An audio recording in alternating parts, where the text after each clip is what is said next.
For review number 65, I'm going to do something simple, because I need to do so after an agonizing game like ABC Monday Night Football. It's a simple arcade port known as Trog, where you play as one or two dinosaurs named Bloop and Spike. These dinos gotta run through 50 stages collecting eggs and avoiding the Trogs, which are basically just another name for the cavemen stalking you. This sounds like a bit like another game though. Let's see.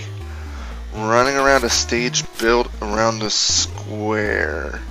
Collecting a bunch of eggs till you get them all? Huh. Eating Trogs will power it up. Well, holy shit, Batman. This is a clone of freaking Pac-Man. Now, there's enough differences here to really make Trog stand out a bit. First and foremost, you can actually defend yourself at any time against the Trogs. Without a power-up, pressing A or B will throw a punch. It'll take a few hits before any of the cavemen go down, but you can stun them and run away if you really feel like it. However, there's a bunch of power-ups that'll make it quicker or safer for you to collect those eggs. The first thing you'll probably see are those red flowers. These will increase your walking speed, and is very important if you wish to take flight instead of fight. You also have mushrooms, which do the exact opposite. Get enough of those and you'll be slowed to a crawl. You'll occasionally find the horseshoes, which are actually pretty lucky in nature. These will give you a complete ring of invincibility, so for a few seconds you have no threats. In the later levels, the time you stay invincible for fades to mere seconds, so it may be enough just to dodge one hazard before it wears off. As for weapons, there's three main weapons to use. One is the block of ice, which really isn't a weapon, but instead it freezes everything on the screen for a good few seconds. When frozen, enemies will only take one hit before they die. The hot tamale is a cool little weapon that allows you to breathe fireballs at your enemies from across the map. Again, this weapon scorches the Trogs in one hit, but has no effect on the wooden wheels. Finally, we come upon the best weapon of the game, the pineapple. Now, you may not have known this, but a pineapple back in the BC times is what matured dinosaurs. It took them as kids to make them big and strong into Tyrannosaurus Rexes. Brontosaurs and Triceratops? Nah, they didn't eat the pineapples. When you do become a T-Rex, you literally eat the Trogs in one quick bite. The look on the Trogs is pretty hilarious before they're eaten. They have that oh shit look to them.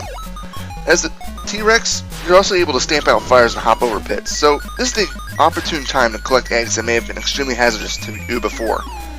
Let's move on to the egg collecting. If you're playing a single player game, all the eggs will be the same color as your dino. If you're playing as Bloop, you need to collect blue eggs, and Spike will pick up orange ones. If you're doing the co-op game, the eggs will be of two different colors. When all of one color is picked up, you can race to your exit to finish the stage. When one of the dinos finishes the level, it ends. If the other player takes the wrong exit, they'll just die. Bonus points are also scored for finishing a stage. Because of this, each level in a co-op game becomes a race to see who can finish it first. Once you hit level 40 though, all bets are off, as both the dinos need to work together. The eggs become a striped orange color, so both dinos can grab them.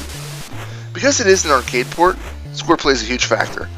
Every 250,000 points or so, you can get an extra life, but after a certain threshold, these stop accumulating. If you can manage to finish the game's 50 levels, you get a huge bonus to your score, and then the high score tables will pop up. Just like every other NES game though, every time you reset or turn off the game, it gets erased. So if you want to keep your scores, just never turn off the game. When a Trog manages to finally catch you, the dino becomes dinner. Morbid as it is, the Trog will get out a fork and laugh before he starts stuffing his face. This isn't the only way to die though. You can fall off the edge of the map, as apparently they can't swim. You can get torched in a fire pit. You can sink into a tar pit. You can also get flattened by a wooden wheel or by Trogs when they're using springs on their feet.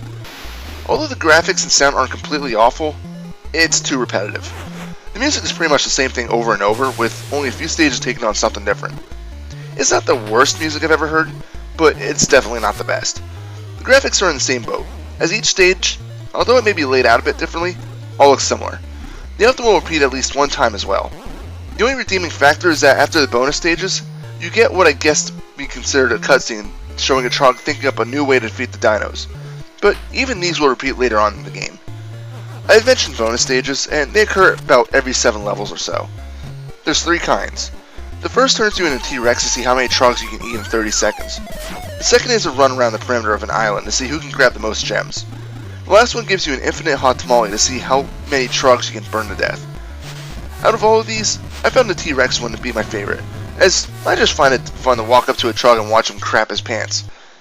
So, how difficult is this game? Well, It's not hard to start, but once you get to the jumping Trogs, you maybe start to get frustrated.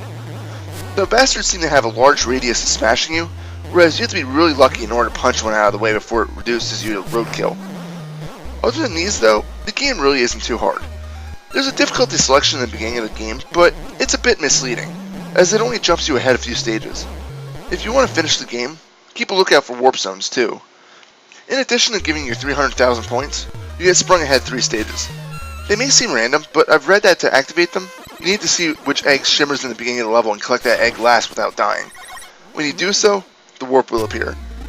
Interesting knowledge indeed. There's really not much more I can say about Trog. It's very simplistic in nature, and it's good to kill an hour or so.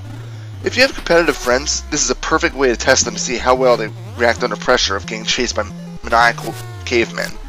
Overall, yeah, it may be considered a Pac-Man clone, but it's interesting enough to hold its own weight. The only problem is that it gets repetitive, so after 30 levels you may be saying, alright, let's finish this. Final score? 7 out of 10. This is Reaper. Happy fragging.